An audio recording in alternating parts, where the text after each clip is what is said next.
Shri Swami Samarth. Hello, हाय, नमस्कार. श्री स्वामी समर्थ सगळ्यांना. तुमचं स्वागत आहे माझं चॅनल नीता इजी शिलाईमध्ये. तर आज आहे आपल्या शिवण क्लासचा दिवस 8वा.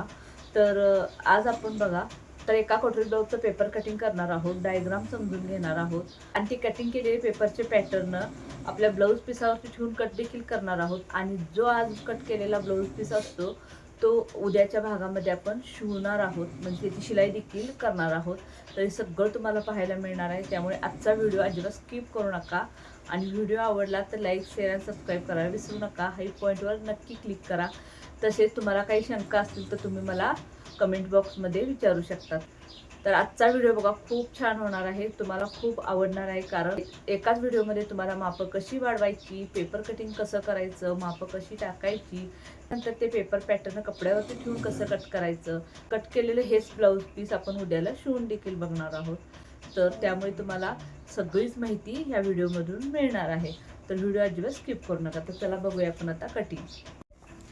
तर बघा, आपण ही कटोरी ब्लाऊजची मापे लिहून घेतलेली आहेत. तर आता यामध्ये तर पूर्ण उंची 14 आहे, मागील गळा 10 आहे, पुढील गळा 5.5 इंच आहे, छाती 36 इंच आहे, कंबर 31 इंच आहे, बाही लांबी 5 इंच आहे, दंडघेर 5.5 इंच आहे, कटोरी 6 इंच आहे आणि क्रॉसपट्टी 3 इंच आहे. तर शोल्डर आपण पाठीमागच्या गळानुसार आणि छातीनुसार काढणार आहोत. तर आता यामध्ये किती किती वाढवून घ्यायचं हे बघूया.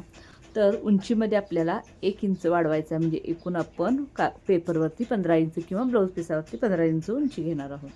तर पाठीमागील गळा 10 आहे, तर पाठीमागील गळ्यामध्ये आपल्याला अर्धा इंच वाढवायचं आहे, म्हणजे एकूण 10.5 इंच आपल्याला घ्यायचं आहे. त्यानंतर पुढील गळा बघा 5.5 इंच आहे, त्यामध्ये 1 इंच वाढवायचं आहे, म्हणजे एकूण आपल्याला 6.5 इंच गळा पुढील करायचा आहे. तर छाती बघा 36 आहे, तर 36/4 करायचं, म्हणजे 36चा चौथा भाग हा 9 इंच येतो. त्यामध्ये प्लस 2 इंच करायचं, म्हणजे एकूण आपण 11 इंच घेणार आहोत. मार्जिनसाठी 2 इंच. तर कमरेचा देखील चौथा भाग आपल्याला काढायचा आहे. तर कमरेचा चौथा भाग आपला 7.25 इंच होतो. तर बघा 7.25 मी अशा 3 काड्या देऊन आम्ही लिहितो.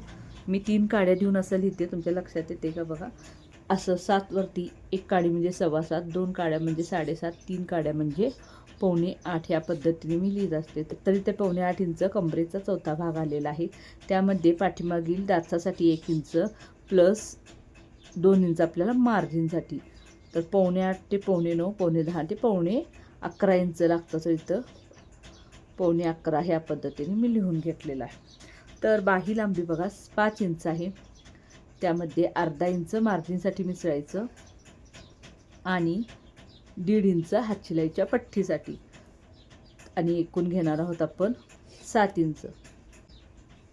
तर दंडघेर बघा 5.5 इंच आहे, त्यामध्ये 2 इंच आपण मार्जिनसाठी घेणार आहोत, म्हणजे एकूण 7.5 इंच आपण दंडघेर घेणार आहोत. तर कटोरी 6 इंच आहे, तर 6 इंचच आपल्याला घ्यायचं आहे. तर काही वाढवायचं नाही, 0 वाढवायचं आहे, 6 इंचच घ्यायचं आहे. क्रॉसपट्टी 3 इंच आहे, तर 3 इंचच आपल्याला घ्यायची आहे. तर शोल्डर बघा, आता इथं गळ्यानुसार आपण शोल्डर घेऊया. तर आपली ही जी शोल्डरची मधली पट्टी असते ती आपल्याला किती हवी आहे त्यानुसार घ्यायची आहे. तर शोल्डर पट्टी इथं 3 इंच आहे, त्यामध्ये मी पाठीमागील गळा 10 आहे, डीप आहे, आणि ब्लाऊजची छाती 36 आहे, म्हणून मी 2 इंच गळारुंदी घेणार आहे. तर इथे गळारुंदी म्हणून लिहून घेऊया. यामध्ये आपल्याला मार्जिनसाठी अर्धा इंच घ्यायचं आहे, म्हणजे एकूण आपलं बघा किती 3, 4, 5 आणि हा अर्धा 5.5 इंच आपण शोल्डर घेतलेला आहे. तर बघा, हे आता आपलं सगळी मापं पाहून झालेली आहेत. त्याचा पहिला आपण डायग्राम वहीमध्ये छोटासा कसा काढायचा बघूया, काढून घेऊया. त्यानंतर आपण पेपरवरती कटिंग करणार आहोत. बघा, इथेच आपण डायग्राम काढून घेणार आहोत. इथं मी मापं लिहून घेतलेली आहे, कारण इथंच आपल्याला डायग्राम काढलं तर तुम्हाला देखील समजण्यासाठी सोपं जाईल. तर इथं बघा, आता आपण डायग्राम काढून घेऊया. तर पहिला आपण पाठीमागील भागाचा डायग्राम काढून घ्या, म्हणजे पाठीमागील भाग आपल्याला काढणं सोपं जातं. तर बघा, हे डब्बल घडीवरती आपल्याला अशा पद्धतीने काढायचं आहे. तर ही इथून इथपर्यंत ही आपली ब्लाऊजची पूर्ण उंची आहे. तर पूर्ण उंची किती आहे? 14 आहे. तर 14 अधिक 1 आपल्याला इथं असं पद्धतीने काढून घ्यायचं आहे. ही पूर्ण उंची 14 अधिक 1 आहे. तर इथं आपलं येणार आहे शोल्डर. बघा हे शोल्डर काढून घेतलेलं आहे, इथून इथंपर्यंत शोल्डर. तर इथं असं लिहून घेऊया, शोल्डर 5.5 म्हणजे 5.5 इंच. त्यानंतर हा आहे आपला मुंडा. बघा पाठीमागील गळा आपला 8च्या खाली आहे, तर 10 आहे. त्यावेळी आपण काय करतो, जितकं शोल्डर आहे त्याच्यापेक्षा अर्धा इंच जास्त मुंडा घेतो. तर शोल्डर 5.5 इंच आहे, तर मुंडा इथं 6 इंच घेऊया. तर इथे देखील तुम्हाला असं पद्धतीने लिहून घ्यायचं आहे, मुंडा 6 इंच. इथून आपल्याला ब्लाऊजची छाती घ्यायची आहे. तर ब्लाऊजची छाती आहे 9 इंच, त्यामध्ये मार्जिनसाठी 2 इंच. तर हे तुम्हाला सगळं असं लिहून घ्यायचं आहे. तर छाती बघा 36/4 बरोबर 9 अधिक 2 मार्जिनचे, हे सगळं व्यवस्थित लिहून घ्यायचं आहे.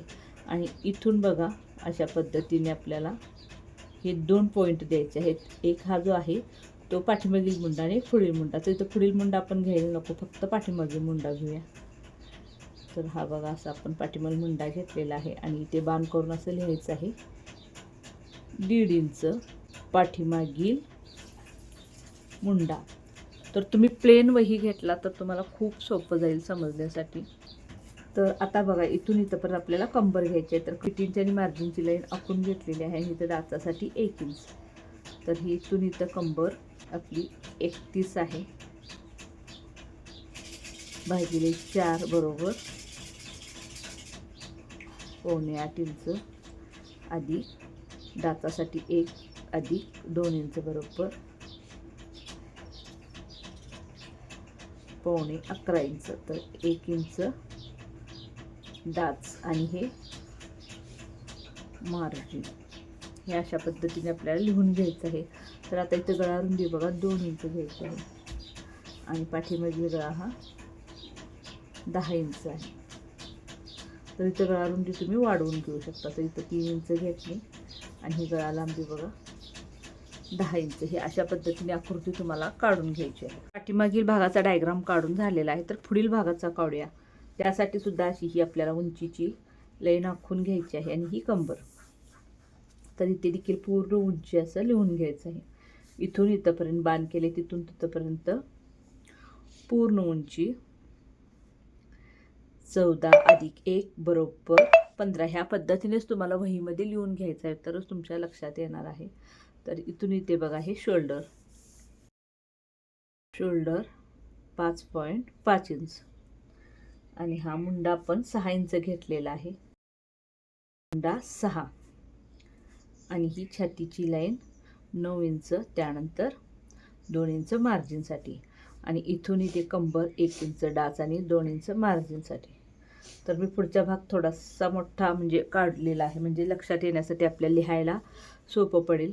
आणि इथून बघा इथं आपण 1.5 इंच घेतलेला आहे, तर इथून इथं आपल्याला 1 इंच घ्यायचं आहे आणि ह्या मुंड्याचा आपल्याला असा आकार काढून घ्यायचा आहे.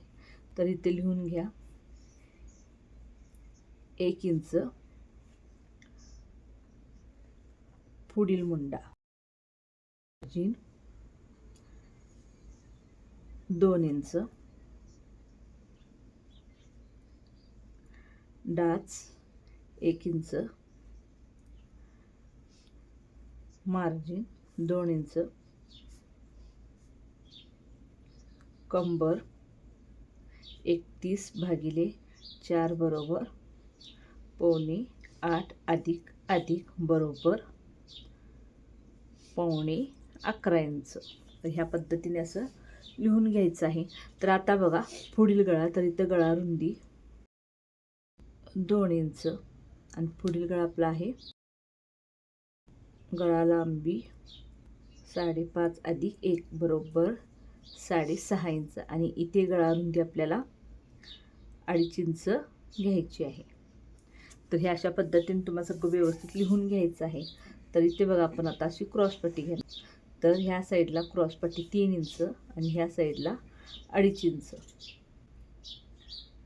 क्रॉसपट्टी आणि क्रॉसपट्टीवर बघा 6 इंच हे कटोरीचं माप घेतलं. तर इथं कटोरी लिहून घेतलेली आहे आणि इथून जो आपला पुढील भागाचा मुंडा आहे तिथून आतल्या साईडला बरोबर असं तिरकं 2.5 इंचावर पॉईंट द्यायचा. तर हा पॉईंट हाफ पॉईंट आणि हाफ पॉईंट हे तिन्ही पॉईंट मिळून आपल्याला अशा पद्धतीने कोटरीचं माप घ्यायचं, म्हणजे कोटरीचा पॉईंट काढून घ्यायचा आहे. इथं तुम्ही छातीचं लिहून घेऊ शकता. ब्लाऊजची ही पूर्ण छाती 36/4 बरोबर 9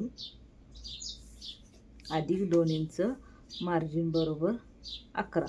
ह्या अशा पद्धतीने तुम्हाला सगळं पुढील आणि मागील भागाचं मार्किंग करून घ्यायचं आहे. त्यानंतर आपल्याला पेपरवरती कटिंग करायचं आहे. तर आता ह्या दोन्हीचं मी मार्किंग करून घेतलेलं आहे, तर पेपरवरती पहिला कटिंग करून घेऊया. तर बघा, पेपर आपल्याला असा हा फोल्ड करून घ्यायचा आहे. फोल्ड केला की मागचा आणि पुढचा दोन्हीही भाग आपले एकदम निघतात. तर बघा, ही फोल्डिंगची जी बाजू आहे त्या साईडला आपल्याला उंचीचं माप घ्यायचं आहे. आपण इथंच वही ठेवून घेऊया म्हणजे आपल्याला लक्षात येईल व्यवस्थित. तर बघा, ब्लाऊजची उंची आहे आपली इथं 15 इंच. तर 15 इंच आपण घेतलेलं आहे. तर 15 इंच कशी आली हे सगळं आपण पाहिलेलं आहे. तर शोल्डर बघा, इथं 5.5 इंच आहे, तर 5.5 इंचावर असा पॉईंट दिला. त्यानंतर 6 इंच आहे आपला मुंडा. तर इथे देखील 5.5 इंच आहे का ते पाहून घ्यायचं आणि मग ही आपली लाईन अशी आखून घ्यायची आहे मुंड्याची. त्यानंतर बघा, आपले ब्लाऊज छातीचा चौथा भाग 9 इंच आलेला आहे. तर इथे 9 इंच घेऊया. त्यामध्ये मार्जिनसाठी 2 इंच आणि कमरेचा चौथा भाग बघा पावणे 8 इंच आलेला आहे. तर पावणे 8 इंचावर पॉईंट देऊया. पाठीमागील डाचासाठी 1 इंच आणि 2 इंच आपण मार्जिनसाठी घेतलेला आहे. तर ही मार्जिनची आणि फिटिंगची लाईन आखून घेतलेली आहे. तर गळा रुंदी बघा, इथे 2 इंच घेतलेली आहे. त्याच्यावरती आपण पुढील भागाचं मार्किंग करणार आहोत आणि जो खालचा भाग असणार आहे तो पाठीचा भाग असणार आहे. तर दोन्ही भाग इथे निघतात. तर इथे बघा, एक आपण 1.5 इंचावर असा पॉईंट द्यायचा, टेप असाच खाली ओढायचा आणि आणखीन 1 इंचावर पॉईंट द्यायचा. ह्या दोन्ही पॉईंटच्या मध्ये अर्धा इंचाचं आपल्याला अंतर हवं आहे आणि इथून असा हा मुंड्याचा आकार आपल्याला काढून घ्यायचा आहे. तर हा आपला पाठीमागील भागाचा मुंड्याचा आकार आहे आणि हा आहे हा पुढील भागाचा मुंड्याचा आकार. तर इतकंच आपण मार्किंग करून घेतलेलं आहे. आता पहिला आपल्याला कटिंग करून घ्यायचं आहे. तर बघा, आता हा भाग आपण मधनं जो फोल्ड केलेला आहे तिथून कट करून घेऊया. तर हा आपल्याला मिळालेला आहे पाठीमागचा भाग. तर हा साईडला ठेवूया आणि हा आपला असणार आहे पुढील भाग. तर ह्याच्यावरती आपण पुढील भागाचं मार्किंग करून घेऊया. तर पुढील गळा आपला आहे बघा, पुढील गळा 5.5 आहे. तर 5.5 इंचावर असा पॉईंट देऊया. त्यामध्ये मार्जिनसाठी 1 इंच आहे आणि खालच्या साईडला गळा रुंदी आपण 2.5 इंच घेतली होती. तर 2.5 इंचावर असा पॉईंट देऊया आणि असं गळ्याचा बॉक्स तयार करून घ्यायचा आहे. आणि इथे बघा, गळ्याचा आपल्याला असा गोल आकार काढून घ्यायचा आहे. आता इथं खालच्या साईडला आपल्याला क्रॉसपट्टी घ्यायची आहे. तर क्रॉसपट्टी बी इथं 3 इंच घेतलेली आहे. तर या साईडला 3 इंच घेतली, तर इकडच्या साईडला आपल्याला अर्धा इंच कमी म्हणजे 2.5 इंच घ्यायची आहे आणि ही तिरकी लाईन अशी आखून घ्यायची. तिरकी लाईन आखून घ्यायची आणि या तिरक्या लाईनीवरती आपल्या कोटरीचं माप घ्यायचं आहे. तर कोटरी आहे आपली 6 इंच. तर 6 इंचावर पॉईंट दिला आणि इथून बघा, हा जो खालचा मुंडा आहे तिथून आतल्या साईडला अगदी बरोबर ह्या कोणातून अशातून बरोबर व्यवस्थित असं आपल्याला 2.5 इंचावर पॉईंट द्यायचा आहे. तर हा कोटरीचा पॉईंट, हा 2.5 इंचाचा पॉईंट आणि हा गळ्याचा पॉईंट, हे तिन्ही पॉईंट मिळून आपल्याला कोटरीचा आकार काढायचा आहे. तर बघा, आपल्या कोटरीचा आकार देखील काढून झालेला आहे. तर आता हे कट करून घेऊया. तर पहिला आपण क्रॉसपट्टी कट करून घेणार आहोत. तर क्रॉसपट्टी कट केली, त्यानंतर हा आपण मुंड्याचा आकार कट करून घेऊया, कारण हा आपला पाठीमागील मुंड्यानुसार काढला होता आणि ही जी खालचा आकार आहे तो आपला पुढील भागाचा मुंडा आहे. तर हा मुंडा कट करून घेतला. त्यानंतर हा गळ्याचा भाग कट करूया.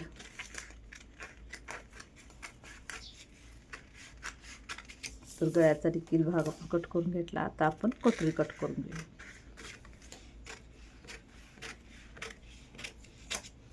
तर बघा, कोटरी साईड पीस हा पुढचा भाग आपला कट करून झालेला आहे. इथे बघा, आपण गळ्याचं मी मार्किंग करून घेतलेला आहे. तो व्हिडिओ चुकून फ्लिप झाला तुम्हाला पुन्हा एकदा दाखवते. तर इथं बघा गळारुंदी 2 इंच घेतलेली आहे आणि खालच्या साईडला आपण गळारुंदी 3.5 इंच घेतलेली आहे आणि पाठीमागील गळा बघा 10 आहे, मार्जिनसोबत अर्धा इंच जास्त म्हणजे 10.5 घेतलेला आहे. तर हा पण आपण गळा कट करूया. आणि आता आपल्याला इथं डाचाचं माप घ्यायचं आहे. तर आता आपलं हे जे मार्जिन आहे तिथून, तर बघा मार्जिनचं 2 इंच सोडले, त्याच्या इकडं बघा आपल्याला असा टेप ठेवायचा आहे आणि टेप इथंपर्यंत घेऊन फोल्ड करायचं आहे. तर जिथं येतं तिथं आपल्याला पॉईंट द्यायचा आहे, तिथून आपल्याला असा डाच द्यायचा आहे. तर डाच बघा मी ते 4.5 इंचाचा द्यायचा आहे. ह्या साईडला 1/2 इंच, ह्या साईडला 1/2 इंच.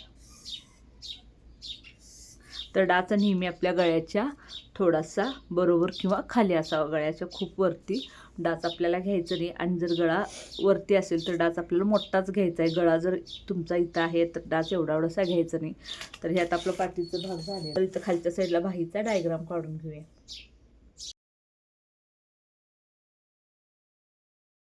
तर बघा हात शिलाई पट्टी किती घेतली आपण, 1.5 इंच घेतलेली आहे. तर ह्या शिलाईची पट्टी आपण 1.5 इंच घेतलेली आहे. त्यानंतर इथून इथपर्यंत आपली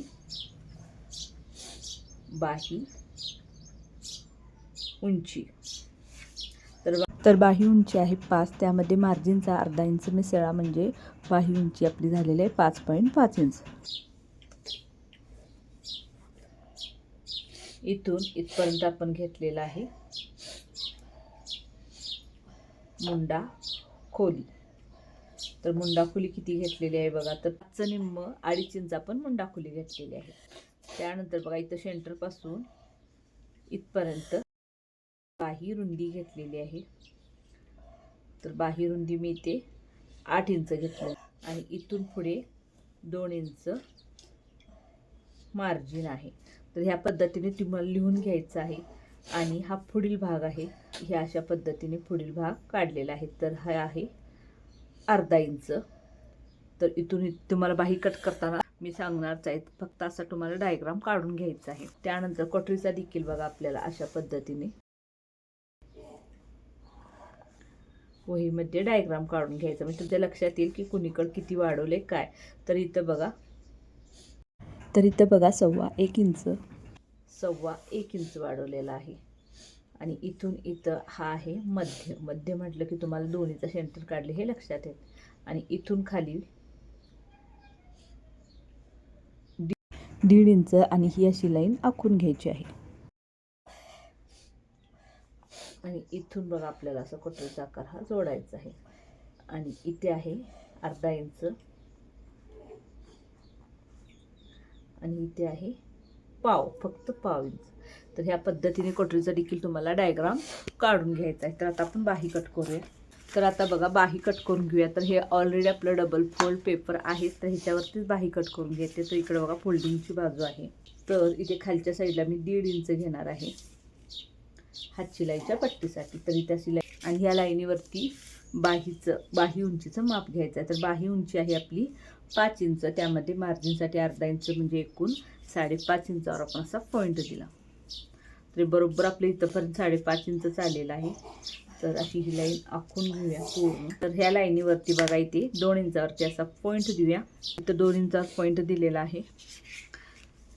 त्यानंतर बघा बाही रुंदी इथं 8 इंच घेतलेली आहे आणि इथून वरून आपल्याला मुंडाखुली घ्यायचं आहे. तर जितकी बाही आहे त्याचा आपल्याला सेंटर काढून मुंडाखुली घ्यायची आहे. तर मुंडाखुली मी तर 2.5 इंचावर अशी घेतलेली आहे आणि ह्याच्या पुढे आपल्याला मार्जिनसाठी 2 इंच घ्यायचं आहे. तर बघा हे 2 इंच आपण मार्जिनसाठी घेतलं आणि इथून इथपर्यंत अशी तिरकी लाईन आखून घ्यायची. आणि इथं थोडंसं गोलसर आकार देऊया आणि इथं थोडासा गोलसर आकार देऊया. तर दंडघेर बघा 5.5 इंच आहे, त्यामध्ये मार्जिनसाठी 2 इंच घेतलं. ही लाईन आखून घेतली आणि इथून जे 2 इंचाचा पॉईंट आहे इथून ते इथपर्यंत जितकं अंतर आहे त्याचा सेंटर काढला आणि अर्धा इंचावर असं पॉईंट दिला आणि बाहीच्या बघा असा पुढील भागाचा आकार काढून घेतलेला आहे. तर ही आता आपली बाही देखील झालेली आहे. तर बाही कट करून घेऊया. आणि कधीही बाही कट करताना इथं सेंटरला कात्रीने कट मारायचा आहे आणि बाही ओपन करायची आणि पुढील भागाचा हा आकार कट करायचा आहे. तर हा आकार कट केल्यानंतर देखील इथं कात्रीने असा कट मारून घ्यायचा आहे. तर आता बाही देखील आपली कट करून झालेली आहे. आता आपण कटोरी वाढवून घेऊया. वरती वाढवताना कशीही ठेवली तर चालते, पण ब्लाऊजवरती वाढवताना आपल्याला तिरक्यामध्ये ठेवायची असते. तर बघा कटोरीच्या भोवत्याने असं मार्किंग करून घेऊया. मार्किंग करून घेतलेलं आहे. तर आता बघा इकडच्या साईडला आपण 1.25 इंच वाढवलं, लाईन आखून घेतली आणि इकडच्या साईडला देखील 1.25 इंच वाढवलं, ही देखील लाईन आखून घेतली आणि दोन्हीचं इथं झालेलं आहे 9 इंच. तर इथं सेंटर काढून घेऊया, असं टेप फोल्ड करूनच काढूया. आणि इथं खालच्या साईडला बघा 1.5 इंच असा पॉईंट दिलेला आणि अशी ही तिरकी लाईन आखून घेतलेली आहे आणि इथून अर्धा इंचावर असा पॉईंट दिला आणि हा भाग अशा पद्धतीने आपण 1.25 इंचापर्यंत आणून जोडलेला आहे. आणि ह्या साईडला 1/2 इंचावर पॉईंट देऊन ही तिरकी लाईन अशी काढून घेतलेली आहे. तर आता आपण हे कट करून घेऊया. आता आपली कटोरी देखील कट करून झालेली आहे. आता हे जे कट केलेले पॅटर्न आहेत हे आपण ब्लाऊज पीसावरती ठेवून कट करून घेऊया. तर हा ब्लाऊज पीस आपल्याला उद्याच्या भागामध्ये शिवून देखील पाहायचा आहे. तर बघा आपण पहिला इथं पाठीचा भाग ठेवून घेऊया. तर ब्लाऊज पीसावरती पेपर कटिंग ठेवून कट करताना कधीही डायरेक्ट असं कट करायनी वाकडं तिकडं होऊ शकतं. तर पेपर बघा आपला कटिंग असतो, त्यामुळे डायरेक्ट कट करण्याऐवजी आपल्याला असं चॉकने मार्किंग करून घ्यायचं आहे. तर बघा हा फाटीचा भाग आपण मार्किंग करून घेतलेला आहे. सेम त्याच पद्धतीने बाकीचे देखील पार्ट आपल्याला मार्किंग करून घ्यायचं आहे. तर इथं बघा खालच्या साईडला मी बाहीचं मार्किंग करून घेणार आहे. तर इथे असं एक लाईन आखून घेऊया दोन्हीकडच्या साईडला, म्हणजे आपल्याला कळेल हात शिलाईची पट्टी कुठं आहे. आणि इथं सेंटरला अशी लाईन आखून घेतली. तर बघा ही आपली हात शिलाईची पट्टी असणार आहे. तर आता बघा इकडं मी असं साईड पीस ठेवून घेणार आहे. तर साईड पीस देखील जसा आहे तसा त्याच्या भोवत्याने आपल्याला मार्किंग करून घ्यायचं आहे. आणि इथे बघा असा 1/2 इंच आपण कट देणार आहोत साईड पीसच्या खालच्या साईडला आणि इकडं पाठीच्या भागाला देखील दोन्ही ठिकाणी सेम आपण कट देणार आहोत. तर बघा या तर इथं बघा कटोरीचं देखील मार्किंग करून घेतलेलं आहे. आता राहिलेली आहे आपली क्रॉस पट्टी. तर बघा बिना अस्तरचं ब्लाऊज आहे त्यामुळे क्रॉस पट्टी आपल्याला डबल लागणार आहे. तर आणि ह्या साईडला देखील अशीच पलटायची आहे आणि ह्या साईडला देखील सेम मार्किंग करून घ्यायचं आहे. तर ही इतकी आपल्याला अशी क्रॉस पट्टी लागणार आहे. तर आता हे सगळं मार्किंग जसं आहे तसं बघा कट करते, कुठंही काही यामध्ये वाढवलेलं नाही. जे आपण पेपर कटिंग केलेलं आहे सेम त्या पद्धतीने सगळं मार्किंग करून घेतलेलं आहे. बिना अस्तरच्या ब्लाऊजला कुठेही काहीही वाढवायचं नाही. जेव्हा आपण अस्तरच्या ब्लाऊजचं कटिंग करू त्यावेळी तुम्हाला मी सांगणार आहे की कुठं काय वाढवावं लागतं ते. तर आता हे सेम जसं आहे तसं मी कट करून घेणार आहे. तर हे जसं आहे तसं आपल्याला कट करून घ्यायचं आहे. तर व्हिडिओ कसा वाटला नक्की कमेंट करा आणि उद्याच्या भागामध्ये आपण ह्याची शिलाई पाहणार आहोत, कशा पद्धतीने आपण शिलाई करतो हे पाहणार आहोत. तर उद्याचा व्हिडिओ पाहायला विसरू नका. चला भेटू पुढच्या व्हिडिओमध्ये. Bye bye.